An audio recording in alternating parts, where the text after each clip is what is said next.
Hi, everyone. So thrilled and humbled to be here. The talks have been fantastic and panels so far, so I've absolutely been taking notes myself. And this is my first time in Berlin.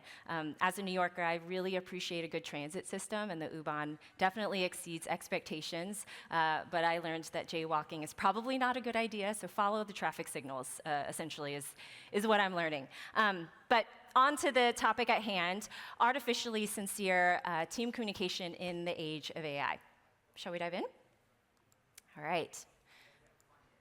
Cuts costs, boosts productivity, accelerates decisions, and automates admin tasks. Any guesses what this list describes? This list is what we hear daily about the benefits of AI at work. And it's causing us all to be, obviously, as we've talked about a lot today, in this high-pressure moment to figure out how we bridge AI transformation into our work. When we think of AI today, the conversation is very much centered around this idea that it enables productivity to work smarter and faster. It's centered around this idea of quantifying us as humans and our output. And in the same vein, we all have an inherent fear that AI is at the sacrifice of human connection, causing us to ask ourselves, do we have to choose between the robot or the real world? But I'd like to challenge us all to see how AI can actually increase human connection versus replacing it, where AI can empower a genuine connection between us as humans and where we feel better at work using it. Communicating with AI is not only about getting things done faster, but it's also about reframing how it supercharges sincerity. And what do I mean by sincerity? It means communicating with truth, with honesty, and with clarity.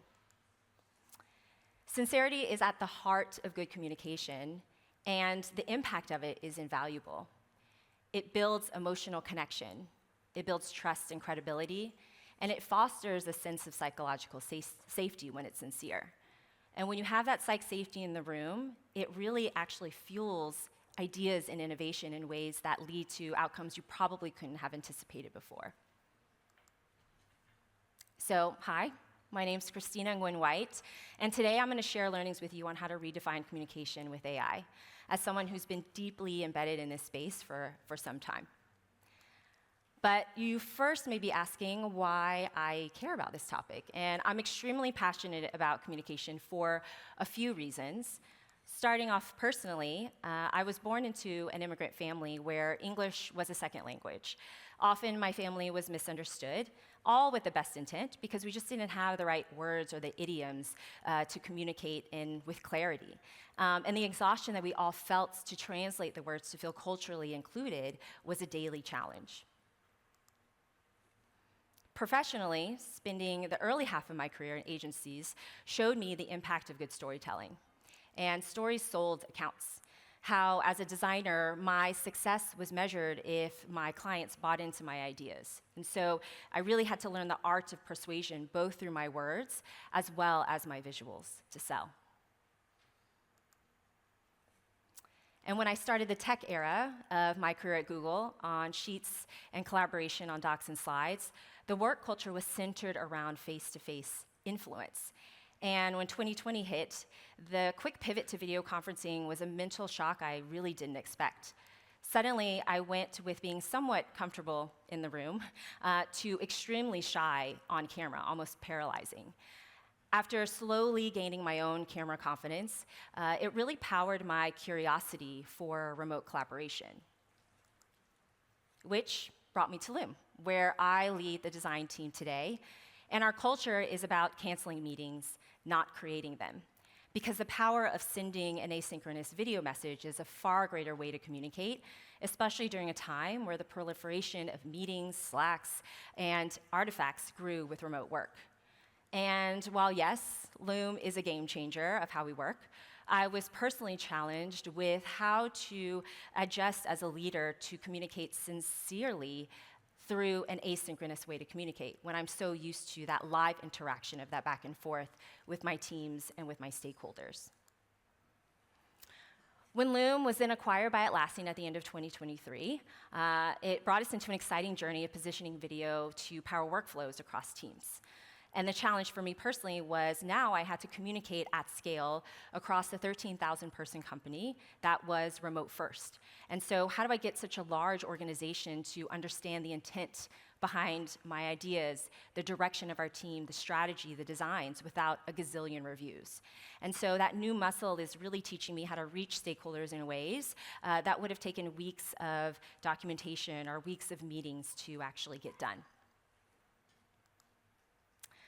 And while I am still learning, the common thread through all of these chapters is that sincerity has always been the human constant.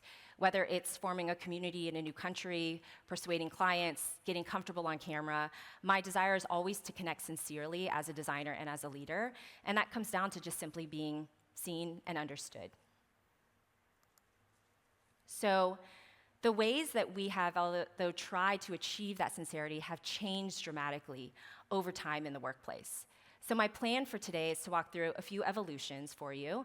The evolution of digital communication, the rise of video and the evolution of video, and I'll end with a few provocations of where I believe the next generation of digital communication will go in our near future, all rooted in how we retain that sincerity through these large step changes. So let's dive into digital communication and how it's evolved.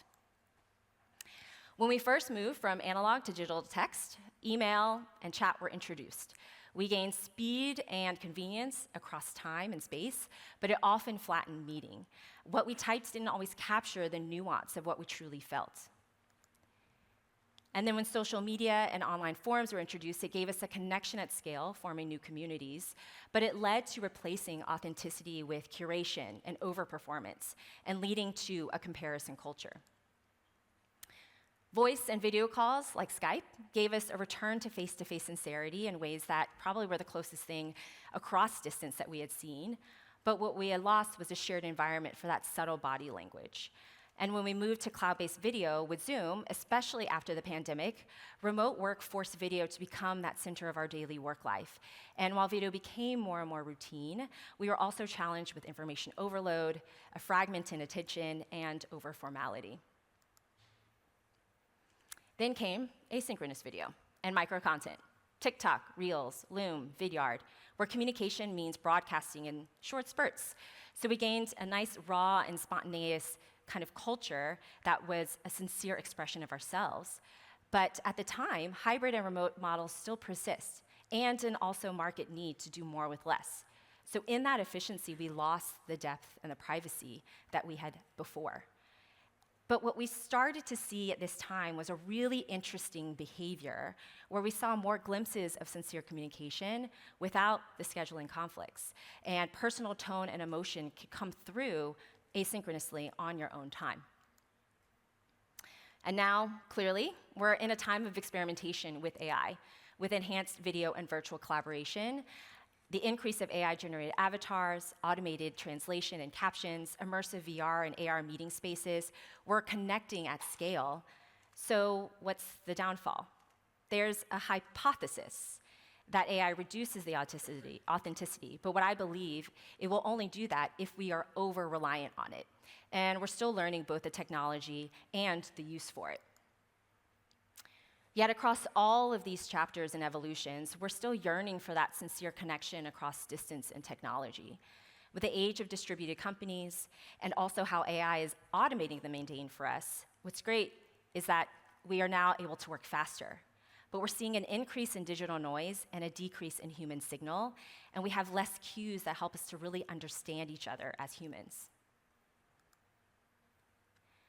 So as we are evolving in the world and era of AI, the question becomes, how do we reduce friction while retaining sincerity that makes communication highly effective? And that's what I'll walk through today. Out of all of the methods that we've developed, video is the one thing that comes closest to solving this problem. Where videos rise in our consumer life carved a path for video's place in our work life. Over 10 years ago, the fastest growing sector of the internet was consumer video. And right around the time, if folks remember the app Vine was introduced, I call it the original TikTok, and was brought into the world, but we weren't really ready for it. 5 years later, the fastest growing platforms are video, where YouTube came to the rise.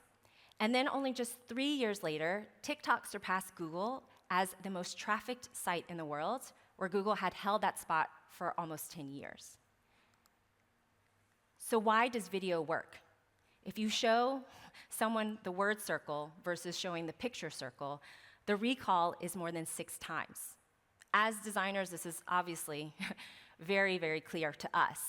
But even we still get caught up in text, probably spend more time writing docs, Slacks, emails, and the like. Video works because it delivers sincerity by intersecting human expression with visual content, all on your own time. It allows us to share information efficiently while keeping the human element intact, and that combo makes it easier for us to connect, understand, and respond authentically. So how does video with AI evolve, and how do we continue delivering that sincerity with AI? Here, these colleagues are using AI to ghostwrite an email exchange under the guise of themselves, and it begs the question, are we even being sincere with each other as humans? Are we humans creating an uncanny valley with ourselves? So I'd like to walk you through some interesting learnings I've had in evolving video with AI, and I'll walk through 3 generations of asynchronous video. The first, video being a new and novel medium to communicate with others. The friction that we had was simple. Conveying the intent behind my design requires me to be in the room. It requires me to be physically present. While the core product of Loom was delivering fast and simple and instant video messaging, what I learned was far more powerful. Video communication empowered all roles, designers, product managers, marketers, engineers, to convey their work without the challenges of presenting in the room. It removed the struggles of power dynamics, it removed language barriers and environmental distractions, and gave me the ability to share the work as intended. What makes async video sincere is that everyone is empowered to valuable ideas regardless of their communication style. Flipping through browser tabs and Figma files also just gave an authenticity to the work, unlike an over-prepared presentation that we sometimes spend so much time doing. And personally, I've noticed how design has a much, much more prominent voice across an entire org relative to places without video. It just simply levels the playing field. So now that we've gotten people used to the idea of video as a way to communicate, the next generation is really about how do we teach the etiquette of recording and the etiquette of video. The friction is that moment where you spend all of this time sharing and recording and walking through your work with video, but no one watches. So we started looking at the habits of the creator and what were their top needs. And what we learned was, out of a stack rank, the number one was always about, I just want to record, first and foremost, an effective video. I want to get my message across. And then second came being able to edit for accuracy and clarity. But users and creators didn't prefer it because it was just too high friction and too cumbersome. And last on the list was packaging. Simply titling your video, giving it a short description. It was icing on the cake, and creators viewed it as optional, and a lot of time videos just weren't packaged at all. And why is this important is that for viewers, what took to get views was actually packaging. Simple etiquette like titling, sending it with a short description was necessary to get me as a viewer to press play. Videos shared without context weren't viewed. They were seen as a little careless, a little rushed, or even sometimes suspicious. And there's nothing worse than recording a video when no one is watching. So as a team, we actually explored all of the ways that AI could solve some of these problems. And from automating the video itself and creating it for you to auto-editing. But at the time we were challenged, this was the summer of 2023, the technology just wasn't quite there in the way that we wanted it to be.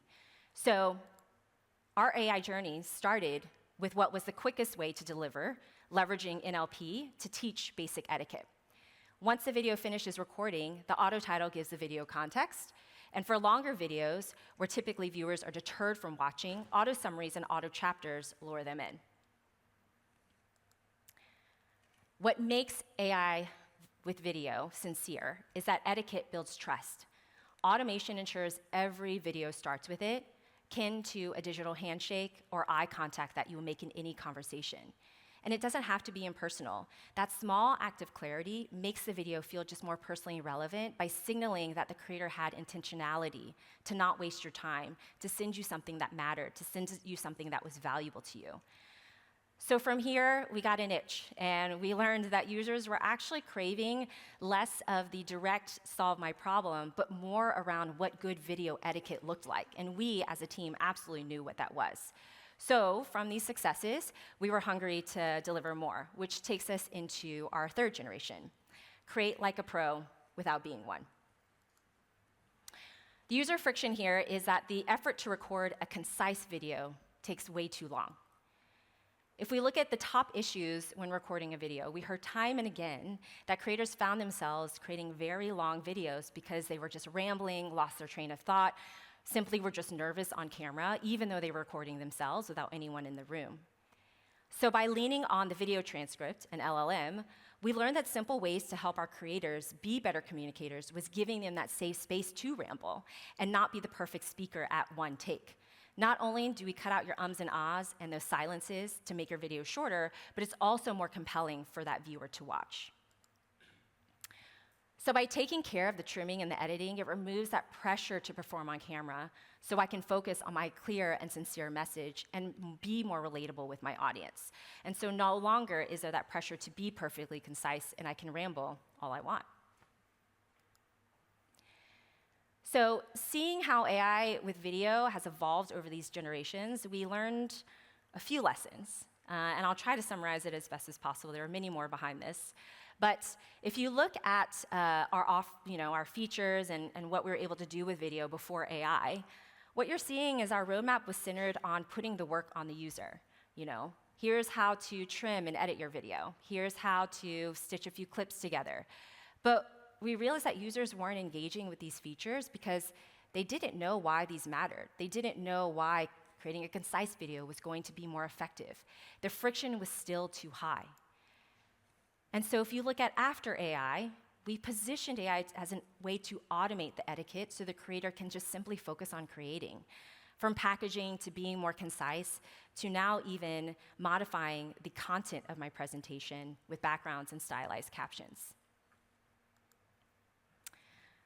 And we were able to really define what our definition of the role of AI is. Instead of AI being the next coolest thing, how do we make it actually useful? It's funny because we hear this all the time around, wow, like Loom AI is actually useful. It's a bit of a backhanded compliment, but I think what resonated was that it was really kind of helping them to solve the problems they didn't even know that they had, right? Secondly, instead of you prompting AI, it's positioning AI to prompt you. Rather than an explicit prompt, it works implicitly in the background for you. So where do we go from here? In this next generation of digital communication, I'll share a few beliefs, three, that I really see where the future of digital communication is going to go, as well as a few very conceptual ideas just to showcase the point. Belief number one, video generation will be a widely used replacement for being on camera. The major barriers to recording have always been psychological and cognitive in nature. Stage fright is real and video is intimidating. Do I look good? Do I sound good? Is there background noise that's getting in the way? So conceptually, imagine a world where you don't have to be on camera at all. And avatar actors or voice-only actors can narrate your work for you with generative video. And AI even adjusting the voiceover to match the tone that really meets your audience in a way that is authentic. But you're probably a little skeptical, right? And what we're learning, I think, with generative AI with video is that obviously it's not fitting for all use cases, but it is fitting for some. And I think it comes down to two axes. One is the size of your audience. Are you communicating in a one-to-one, very intimate, or is it one-to-many in a larger audience like today? And also, how hard or easy is it to build rapport and trust with that audience? And a lot of times, it's easier to build with an internal audience and harder to build with an external audience. And unexpectedly, what we are learning through our research and actually talking and experimenting with this is that the harder it is to build the rapport and trust with their audience, the more valuable and the more fitting generative video will be. Trust is harder to earn for those externally shared use cases because the creator and the audience are so far removed. And so, when used in the right moments, what makes the future of AI generative video sincere is that it will bridge the gap to better understand the content. It'll bring viewers closer to creators, and it helps them understand the content more clearly, especially when real proximity just isn't possible. Belief number 2, AI will be your communication coach. How many folks in here re-record their videos? Yep, most hands here. We strive to always be that one-take wonder. Obviously, it'll be faster, feel more casual, but we also want to get our message right. And so we want to avoid that retake. Today, voice as a modality is more and more common. Voice to text, voice to prompt, voice to AI chat. And so similarly, the future of video will follow suit. So imagine a concept of simply asking AI to remove rambles or rephrase an unclear part of the video, and it simply detects those moments across the timeline to even fix and auto-dub it for you in your voice. So what makes the future of sincere is suggestions personalized to me in addition for me. AI will know me. It knows my nuances, it knows my tone, and it will lead towards a more authentic message. And conversational voice as a mode is the future. People will always prefer talking out loud if they were talking across the desk over typing a long message, right? How easy it is to just hop on a call to explain something or record a video to explain something. So last belief, AI will be your always-on partner. The user friction today is that AI chat requires me to know what I need. It requires me to know what to ask for. And there's this volley of this back and forth that happens, right? I prompt AI, AI gives me something back, I go back and I go forth, right? In the future, imagine a concept where AI is a multiplayer partner and collaborator with you alongside your other teammates, just as they are today, where you're riffing, you're co-creating live, and you're shaping ideas together versus knowing what ideas to ask for. What makes the future sincere is that an AI collaborator will fuel shared creativity, so your real ideas will break through. A good teammate keeps you in the flow. It makes you feel supported, and your real voice can come through without a lot of that overperformance. So, to recap, these 3 beliefs on the future is where I believe AI is a support system, not a replacement system, and will be in a far more human place than the metaverse that we think the future is going. So to wrap up, between what we've learned about our experience in AI so far, where I believe the future is going, I'll recap what makes AI communication more sincere. First, always ground yourself in the why. Why sincere communication matters. What is the outcome and the impact that you want to make? And it's not just about speed alone, but it's about reducing friction and retaining that sincerity to get that effective communication. And lastly, define for yourself, what is the role of AI as builders, right? How are you positioning it? But always ensure that you're refining the role of the human, and that human is always in the driver's seat, and that will not go away, right? See AI as a collaborator rather than something to delegate to.